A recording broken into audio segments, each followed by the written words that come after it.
Hello and good evening to our friends and family who are tuning in to hear the WCYT radio broadcast tonight. Please join us after the broadcast tonight for a live meet and greet with the radio show cast. To join, click the Zoom link on the Radio Hour screen following the program.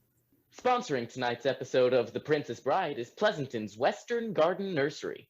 If you are looking for poinsettias and garlands, some locally sourced olive oil and honey, a gift for your plant-loving neighbor, or an ornament for the upcoming holiday season, Western Garden Nursery has you covered. And now, introducing our hosts for the evening, Miss Poppy Collins and Ruby Starr. Good evening, listeners, and welcome to WCYT in the Tri-Valley. This is Poppy Collins, and I'm here with my favorite co-host and good friend, Ruby Starr. Hi, Ruby. Isn't it exciting to be on the air from the Tri-Valley tonight? Hi, Poppy. Yes, it's thrilling indeed to be here with you and our wonderful listeners on WCYT in the Tri-Valley. I must admit, I'm really excited about the show tonight. I am too, Ruby. We have such a great program lined up for you folks this evening. In just moments, we will be broadcasting the exhilarating and highly anticipated final installment of our three-part series of The Princess Bride. I'm on cloud 9, Poppy, and I bet all of you are too. But first, we have a little bit of business to share with the audience at home. Oh, sure, Ruby. We also want to remind all of our listeners to stay tuned at the very end of the program for that final Princess Bride secret code. Don't forget, you will need to have all three codes from all three episodes to solve the puzzle. So, be ready for a fun challenge at the end of tonight's program. If you solve the puzzle, you will be entered to win a prize from one of our favorite sponsors, Miracle Max's Sandwich Shop. Yes, and speaking of Miracle Max, guess who is live with us in the studio tonight? You guessed it. We have a very special guest from our favorite sandwich shop in Florin. Welcome, Miracle Max. You are live on the radio with Poppy Collins and Ruby Starr. Hello to everyone out there in Radio Land. First, let me say this is not Miracle Max. This is Ernie Bloomberg, Max's former friend, and well, we used to be business partners. I am now the sole owner of Miracle Max's Sandwich Shop, and while Max and I don't always see eye to eye on everything, we know how to make a good sandwich. In fact, here at Miracle Max's Sandwich Shop, we make the best sandwiches in the area. Even Luxury Cruise Line is a customer. Our boxed lunches come with a few extras which slip my mind at the moment, but they are well worth the $12 and include a beverage. Our specialty sandwich is the MLT. It's a mutton, lettuce, and a tomato on a buttery roll. The tomatoes are perky and delicious. Very good choice. Our boxed lunches are convenient and easy as pie to pick up and enjoy. We happily support all the programs at WCYT, and we hope you come down to Miracle Max's Sandwich Shop before we close our doors because we are just too old and tired to work. Thank you for your business. Thank you, Ernie Bloomberg and Miracle Max's Sandwich Shop. Miracle Max's Sandwich Shop. Such a favorite. Now, here's a word from a new business in town, Poppy. This day has been so exhausting, Ivy. I could really use a pick-me-up. What do you have in mind? Naturally, I'm thinking chocolate. What about some dreamy chocolate truffles or double moist, double thick chocolate brownies? You're killing me, Sharon. Ooh, what about fudge? Ever had one of those days? You're craving a decadent treat, but it's just not possible to visit the local sweet shop because you've been wrongly accused in a lawsuit, or you were injured on the job and it wasn't your fault. I love chocolate as much as you do, Sharon, but I was injured on the job. And it wasn't my fault. I have to get an attorney right away. Yeah, I know. That's why we are standing in this line all day. Your boss at the cruise lines promised you the fire spurts weren't that dangerous. I get it. Your hair caught on fire. Yeah, I'm really sorry we have to wait in this long, boring line. But this is the only law firm in Florin, and I really need help with my medical bills. Plus, it's kind of awkward not having hair or eyebrows. And the doctors are telling me they might not even grow back. If you need an attorney, we have great news for you. There's a fresh new law firm in Florin, and it's also a confectionery. That's a fancy name for a chocolate shop, ladies. It's Valerie's Confectionery and Law Firm. Wait, we can have our chocolate and speak with a lawyer today? Yes. Well, she's basically a lawyer. So while you are chatting with Valerie about your on-the-job injury, you can be sipping on hot chocolate and indulging yourself in one of Valerie's famous chocolate delights. Your troubles will just melt away. It smells incredible. I'm so glad we came over to Valerie's confectionery and law firm. Me too, I guess. The chocolate is really amazing here, even though I'm still not completely sure she's a lawyer. Lawyer schmoyer. Who needs a real lawyer when you can be represented by a bona fide, highly opinionated confectioneer? Exactly. I'm so delighted by the confectionery. I may even hire Valerie to help me with a little iocane situation I've been accused of. Yes, we can also help you if you've been wrongfully accused of something that, of course, you did not do. So even if your story smells a little fishy, the confectionery smells like a chocolatey heaven. Come on down to Valerie's Confectionery and Law Firm today. If Valerie can't win your lawsuit, you can always bring home a few dozen chocolatey treats, and that usually helps, at least a little. Valerie's Confectionery and Law Firm. It's in Florin. Well, that's just multitasking at its very best, Ruby. It sure is, Poppy. Now, don't even think of touching that dial, folks, because the exciting conclusion to the Princess Bride series is just moments away. But first, a final word from our sponsors at the Olfactory Worm. Okay, serious question. Your wedding is coming up and I can still smell Dragon's breath from across the room. And his gas is really bad. He's a giant. He can't help it. Please don't go there. I'm trying to get used to it. Look, Marley, I'm your sister and I care about your happiness. You told me last year that you'd rather jump off the cliffs of insanity than marry a giant with gingivitis or lactose intolerance or athlete's foot. I'm pretty sure he has all three. I know I said that, but that was before I met Dragon. He's so sweet and I'm really trying. He is. He's really a sweetheart. But I'm just saying I'm worried. Forever is a long time, and I noticed those cotton wads in your nostrils. What? I noticed you're jamming cotton wads in your nostrils. You're right, I am. He just stinks so bad. What am I gonna do? Do you have an affectionate relationship with a giant whose body odors are just a little overwhelming? Or maybe there's a human in your life who doesn't practice good oral hygiene, or just plain smells like trash. Don't despair, and don't shove little pieces of cotton up your nose. We have a better solution for you. The makers of old-fashioned tapeworms have developed a modern olfactory cancelling product that painlessly eliminates your sense of smell forever. The olfactory worm. Ew. Just wait. The olfactory worm is not a real worm. It's a tiny nose robot that crawls through your nostril and finds your olfactory nerve. Then it sends gentle, pulsing waves into the nerve until it's permanently unable to pick up even the faintest of smells. Your days of tolerating unpleasant odors are over, forever. The olfactory worm, it may just save your marriage. The olfactory worm is not FDA approved. Your sense of taste may also be permanently altered. In clinical trials, some reported loss of hearing, loss of eyesight, headache, nose pain, ear pain, eye pain, itching, swollen tongue, fever, inability to speak, stuffy nose drainage, and drooling, which may be permanent. The olfactory worm does not guarantee loss of smell. In rare cases, the sense of smell was enhanced.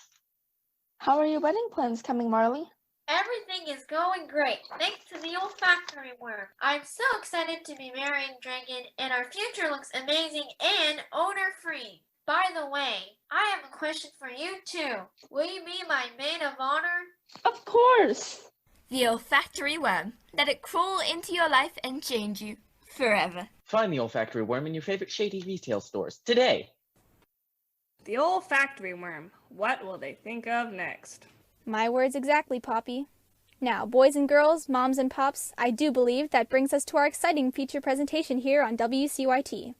But before we start, let's be double-mint sure that our listeners at home are up to date with our fantastic tale. For sure, Ruby. Well, to start, the beautiful maiden Buttercup is still unhappily engaged to marry Prince Humperdinck, and the wedding is just hours away. She fervently believes that Wesley will soon arrive to save her from her fate, because after all, He has promised to never ever leave her. Oh yes, Poppy. That Wesley and his talk of true love have all of us girls swooning. Am I right, listeners? Well, not surprisingly, the wretched Prince Humperdinck has deceived Buttercup, and while she still believes Wesley will come for her, Humperdinck is plotting a torturous death for his foe, who is already tied to the brutal machine in the pit of despair. Yes, and in an unexpected twist, we learn that Prince Humperdinck himself has a secret plan to murder the princess on their wedding night. He will blame Gilder for her death and use it to incite war with the enemy city. Such a rotten prince, that one, Ruby. He really is a waste of a handsome prince as far as I'm concerned, Poppy. Well, anyway, our old friend Inigo the swordsman is living an unfulfilled life in the Thieves' Forest, still on the hunt for the six-fingered man who killed his father. And Fezzik the giant has joined the Brute Squad, hired by the castle to clear out the Thieves' Forest before the wedding. Will the two find each other and reunite to help with this mess? We will have all the answers soon, Ruby. I'm crazy with anticipation. We hope you have your popcorn ready at home. You go ahead, Ruby. Okay, without further ado, WCYT is proud to bring you episode 3 in our continuing series and the exciting conclusion of William Goldman's The Princess Bride.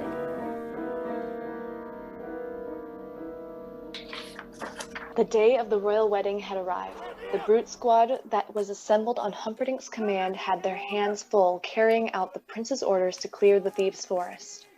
The captain of the King's Guard, Captain Yellen, was anxious to complete the task. Our old friend, Inigo the Spaniard, was one of the stubborn inhabitants. Is everybody out? Is everyone out?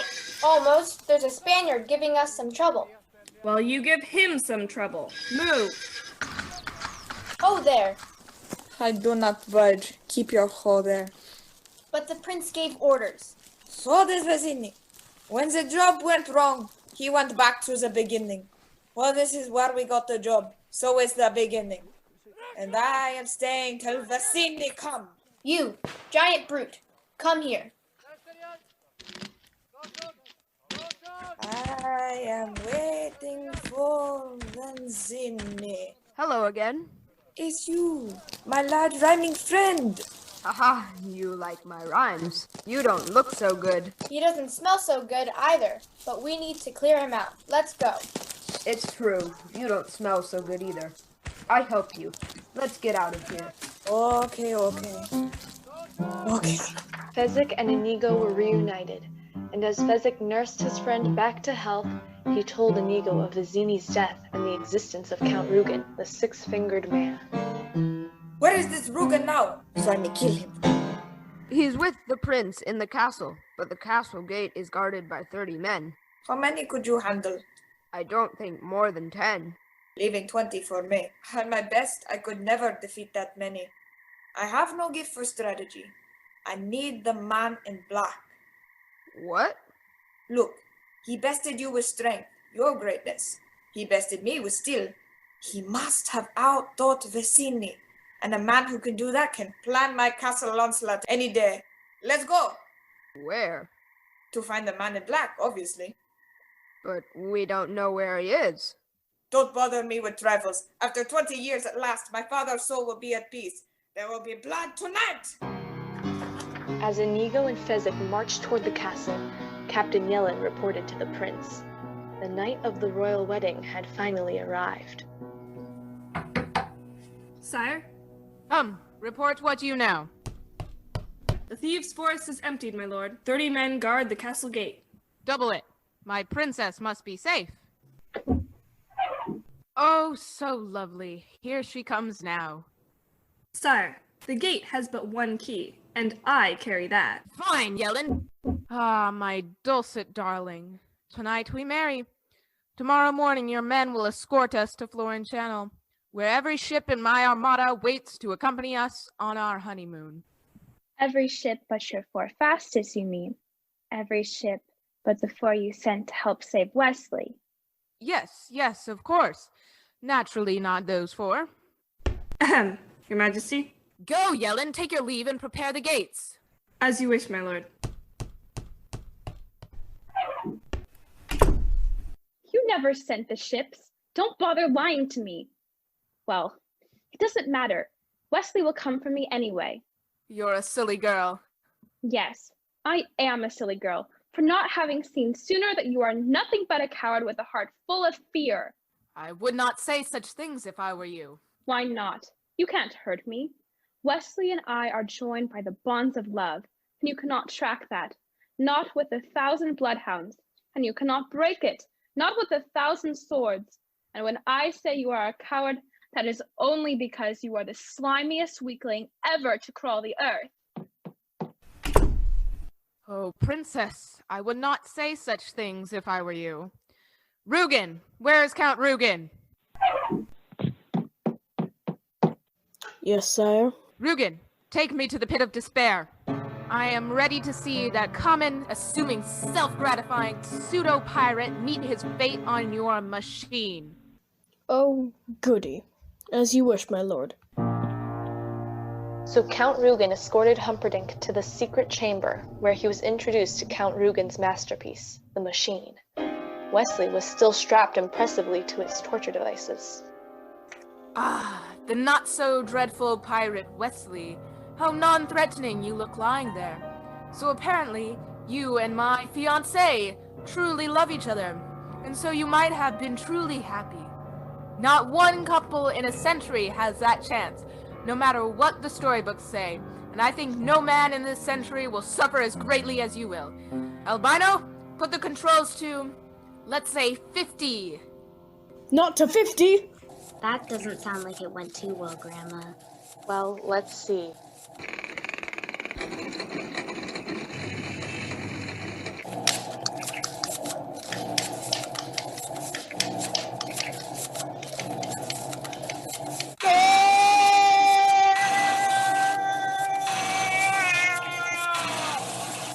And there had never been such pain and such a scream. Fezzik and Inigo happened to be in the forest behind the castle when they heard the sound. Fezzik! Fezzik! Hey, did you hear those screams?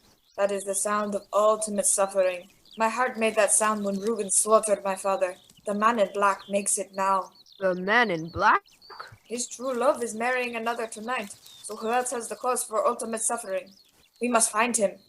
I feel he must be nearby. But where? Father, I have failed you for 20 years. Now our misery can end. Somewhere close by is a man who can help us. I cannot find him alone. I need you. I need you to guide my sword. Please, guide my sword. While he was pleading with his dead father, Inigo stumbled around led magically by his sword. The sword hit a tree, and Inigo leaned against it, pressing the hidden knot and opening the stairway to the torture chamber. They raced down, only to find the lifeless body of Wesley still attached to the machine. He is dead. It's just not fair. Grandma, wait. What did Fezzik mean by he's dead? I mean, he didn't mean dead. Wesley's only baby, right? Well, I think Fezzik said dead. What? Who gets Humperdinck? I don't understand. Who kills Prince Humperdinck? At the end, somebody's got to do it. Is it Inigo? Who? Nobody. Nobody kills him. He lives. You mean he wins? Grandma, what did you read me this thing for? You know, you've been very sick, and you're taking this story very seriously. I think we better stop now. Bedtime. No, I'm okay. I'm okay. Sit down, please. I'm all right. Okay. All right. If you really are. All right then. Okay, let's see. Where were we? Oh, yes. The Pit of Despair. Well, the Montoyas have never taken defeat easily. Come along, Fezzik. Bring the body. The body. Have you any money? I have a little. I just hope it's enough to buy a miracle, that's all. Ah, okay. Here we go. Fezzik and Inigo hauled Wesley's body out of the torture chamber and brought it to the door of a thatched hut in a nearby grassy knoll. Inigo knocked on the door, and an unusual face appeared. Go away. What? Are you the Miracle Max who worked for the king all those years? The king's stinking son fired me, and thank you so much for bringing up such a painful subject. While you're at it, why don't you give me a nice paper cut and pour lemon juice on it? We're closed. Please? Beat it, or I'll call the brute squad. I'm on the brute squad. Oh, look at you. You are the brute squad. We need a miracle. It's very important. Look, I'm retired, and besides, why would you want someone the king's stinking son fired? I might kill whoever you wanted me to miracle. He's already dead. He is, huh? I'll take a look. Bring him in. What's he doing? I think he's examining him. Well, I've seen worse. Is there anything we can do? We're in a terrible rush. Don't rush me, Sonny. You rush a miracle man, you get rotten miracles. You got money?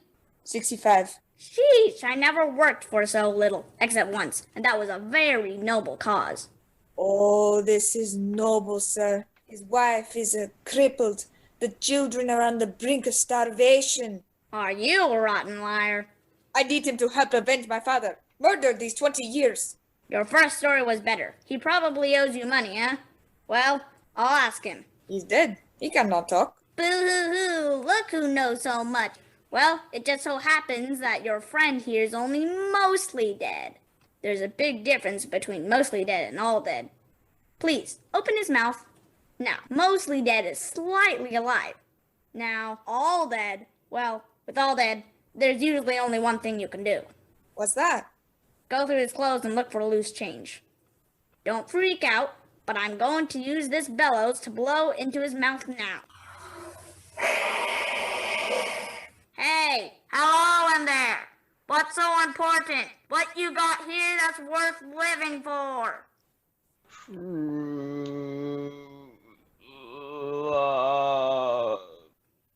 True love. You earned him. You could not ask for a more noble cause than that. Yeah, true love is the greatest thing in the world. Except for a nice MLT, mutton, lettuce, and tomato sandwich. When the mutton is nice and lean and the tomato is ripe. They're so perky. I love that. But that's not what he said. He distinctly said, true love. You heard them. To bluff. And as we all know, to bluff means to bluff, eh? So you were probably playing cards and he cheated. Liar! Liar! Liar! Get back, witch! I'm not a witch, I'm your wife. But after what you just said, I'm not even sure I want to be that anymore. You never had it so good. True love. He said true love, Max. Not another word, Valerie. He's afraid. Ever since Prince Humperdinck fired him, his confidence is shattered. Why do you say that name? You promised me that you would never say that name. What? Humperdinck? Ah!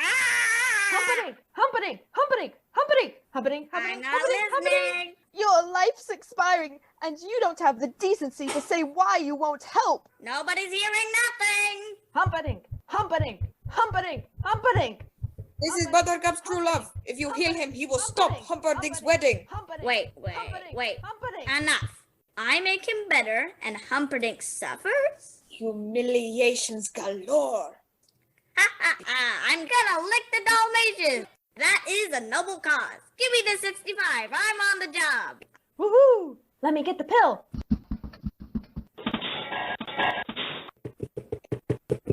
Here you go. Is that a miracle pill? Yes, the chocolate coating makes it go down easier, but you have to wait 15 minutes for full potency, and you shouldn't go in swimming for at least... An hour. Yeah, an hour. A good hour. Well, thank you for everything. Okay. Bye-bye, boys. Have fun storming the castle. Think it'll work? It would take a miracle. Bye-bye.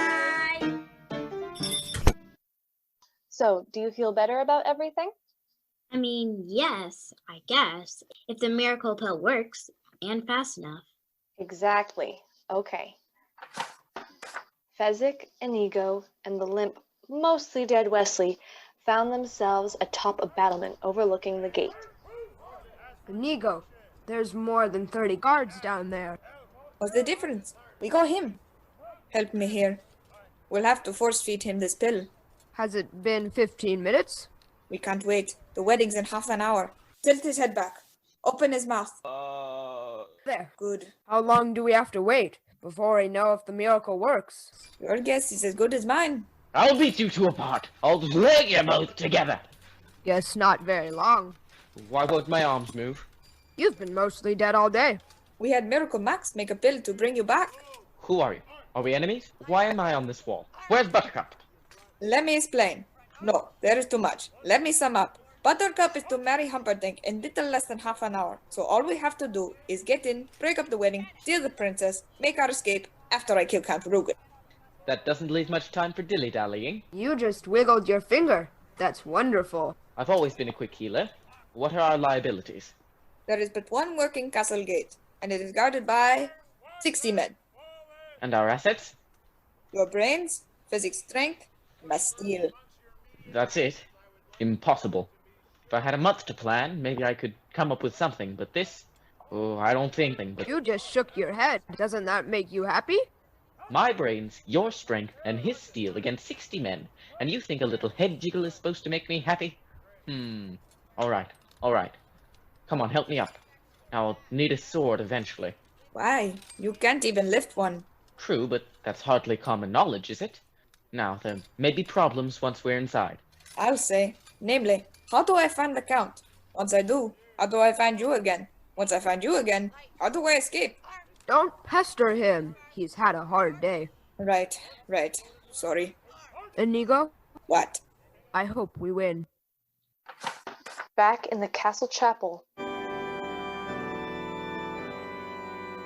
Don't seem excited, my little Muffet. Should I be? Brides often are, I'm told. I do not marry tonight. My Wesley will save me. Well, he's only got a few minutes now. The ceremony is starting. Marriage. Marriage is what brings us together today. Marriage, that blessed arrangement, the dream within a dream, and love, true love, will follow you forever. So treasure your love. While the wedding between Humperdinck and Buttercup had begun, a battle outside the palace doors was also underway. Fezzik, Inigo, and Wesley had devised a plan for Fezzik to disguise himself in a dark cloak, aboard a tall wheelbarrow, and impersonate a monstrous and gigantic dread pirate Roberts. Stand your ground, men, stand your ground. Watch the gate and stand your ground. Hello there. I can't quite make you out in the smoke. I am the gate guard for the wedding. I know, pretty snazzy post, right? So, are you here for the bride or the groom? I am the dread pirate Roberts. There will be no survivors. Oh, not here for a wedding. Stand your guard, men. Stand your guard. No. Not yet. Many are here. I am here. But soon you will not be here. No. Light him. With that command, Inigo lit up Fezzik's cloak on fire, and the giant edifice now had a supernatural quality. A gigantic pirate from a fiery nightmare who guaranteed to show no mercy. The dread pirate Roberts takes no survivors.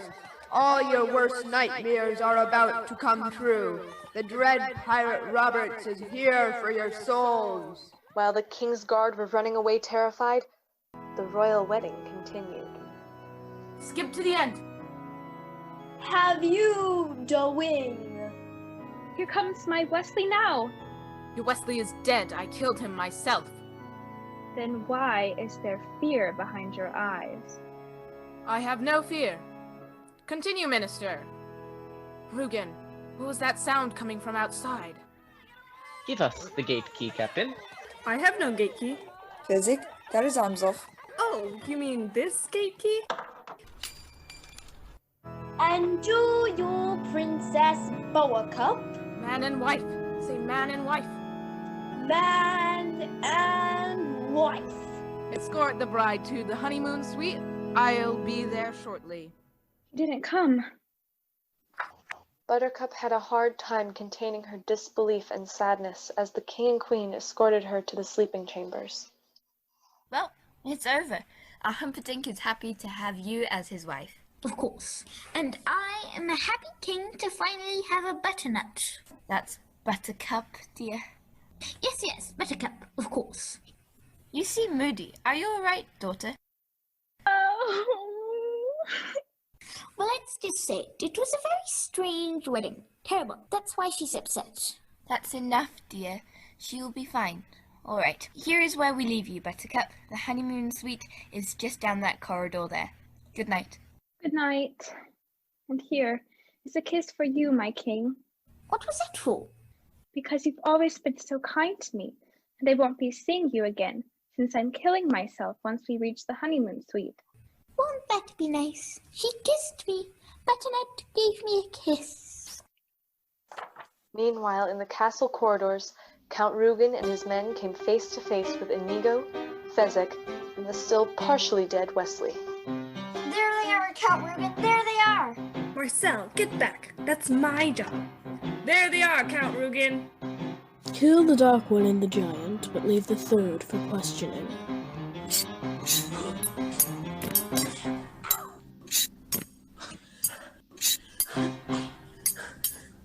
In a skillful act of swordsplay, Inigo killed all of the guards sent to protect Rugen, who stood frozen in place, eyes deadlocked on Inigo. Hello, my name is Inigo Montoya. You killed my father. Prepare to die. With that, Rugen ran. Inigo chased him fiercely and tirelessly up and down the stairways, in and out of windows, through mazes of corridors, and in and out of palace halls. Then, in the middle of the royal dining hall, there was an opportunity, and Count Rugen took his one shot, throwing his dagger directly towards the breathless Spaniard. Aha! It stuck deep into Inigo's stomach, hurtling him back and helplessly against the wall of the dining room. His eyes glazed and blood came pouring from his wound. No! Sorry, Father. I tried. You must be that little Spanish brat I taught a lesson all those years ago. Simply incredible.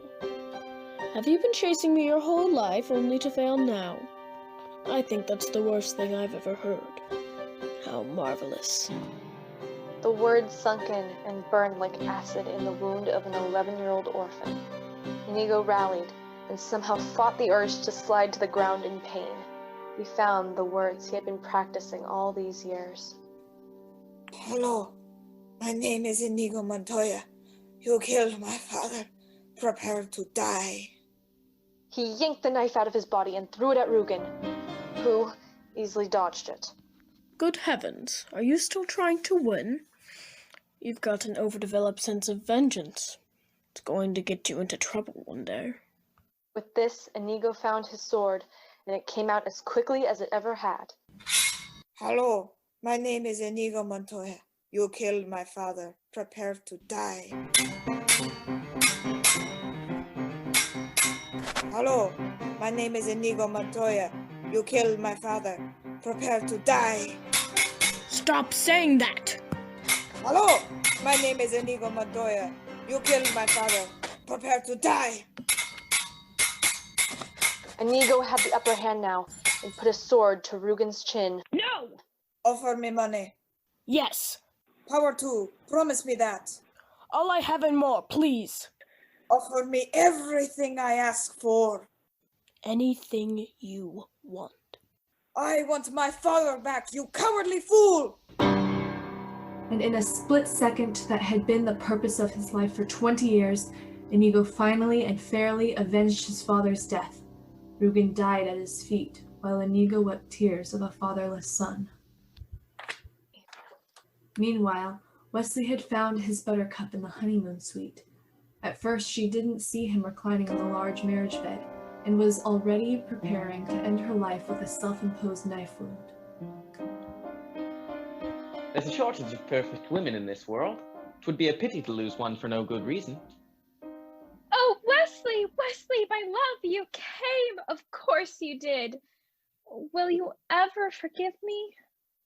What hideous sin have you committed lately? I got married. I didn't want to. It all happened so fast. Never happened. What? Never happened. But it did. I was there. This old man said man and wife. Did you say I do? No. We sort of skipped that part. Then you're not married. If you didn't say it, you didn't do it. Wouldn't you agree, Your Highness? Humperdinck had appeared in the doorway. Wesley stayed reclined. A technicality that will shortly be remedied. But first things first, to the death. No, to the pain. I don't think I'm quite familiar with that phrase. I'll explain, and I'll use small words so that you'll be sure to understand, you warthog-faced buffoon. That may be the first time in my life a man has dared insult me. It won't be the last. To the pain means the first thing you will lose will be your feet below the ankles, then your hands at the wrists, next your nose. And then my tongue, I suppose. I killed you too quickly the last time, a mistake I do not mean to duplicate tonight. I wasn't finished. The next thing you will lose will be your left eye, followed by your right. And then my ears, I understand. Let's get on with it. Wrong. Your ears you keep, and I'll tell you why, so that every shriek of every child at seeing your hideousness will be yours to cherish.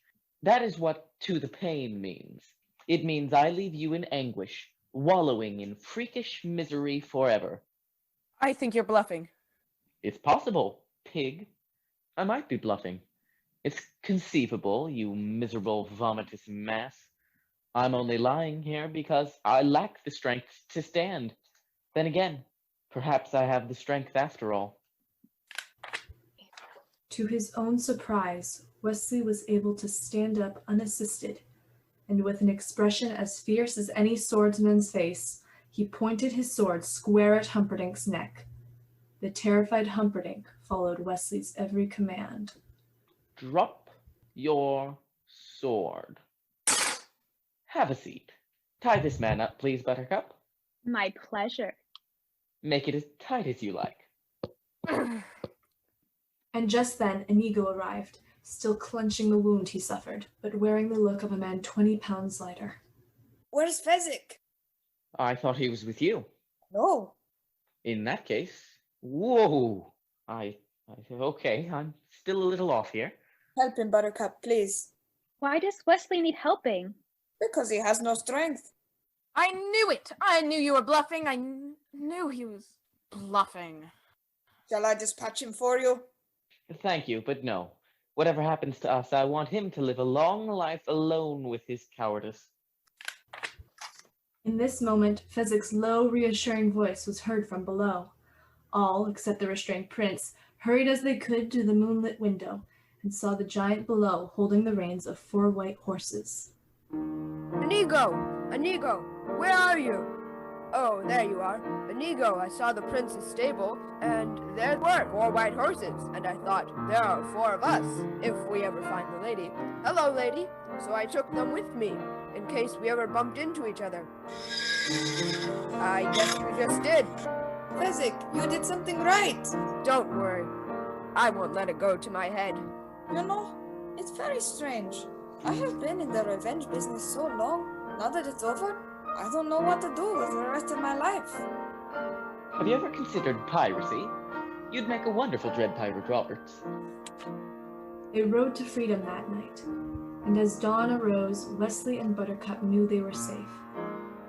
A wave of love swept over them, and as they reached for each other, well, we can just end it there. What? What? It's kissing again. You don't want to hear that.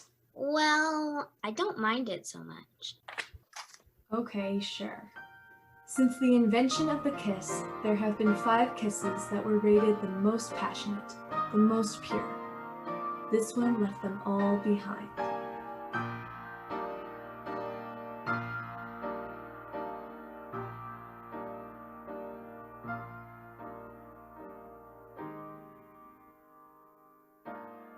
The end. Okay, now I think you need to go to sleep. Okay, I guess. All right then. Okay, sweetie. Well, feel better. Good night, dear. Grandma, maybe you could come over and read it again to me tomorrow. As you wish.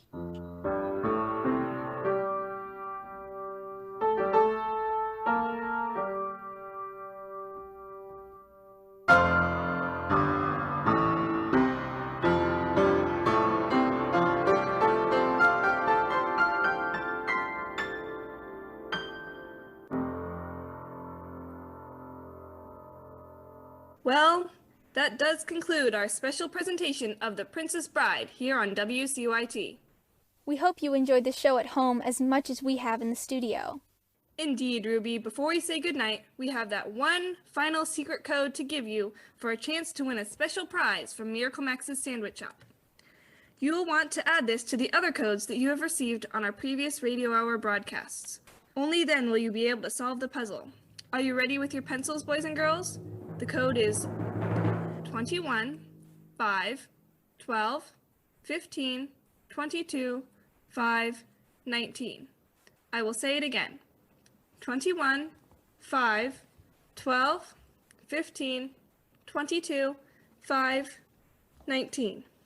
Now combine your codes from all 3 episodes, and if you're able to solve the puzzle, you will be entered in the drawing for a prize from Miracle Max's Sandwich Shop. The drawing will be held during the Zoom In live portion of the show, following tonight's broadcasts. We want to send a big thank you to all our listeners for joining us these 3 weeks. This has been such an exciting adventure. We look forward to seeing you all again on WCYT, where we have been serving the Tri-Valley and the Lord since 2014. Stay safe out there. God bless you all, and good night. Special thanks to Western Garden Nursery for sponsoring tonight's episode. Whether you are looking for local olive oil and honey or setting up for the holidays, Western Garden Nursery has your back with a wide selection of poinsettias, garlands, and holiday gifts. If you're lucky, you may even run into the Dread Pirate Roberts himself. Head on down to Western Garden Nursery today.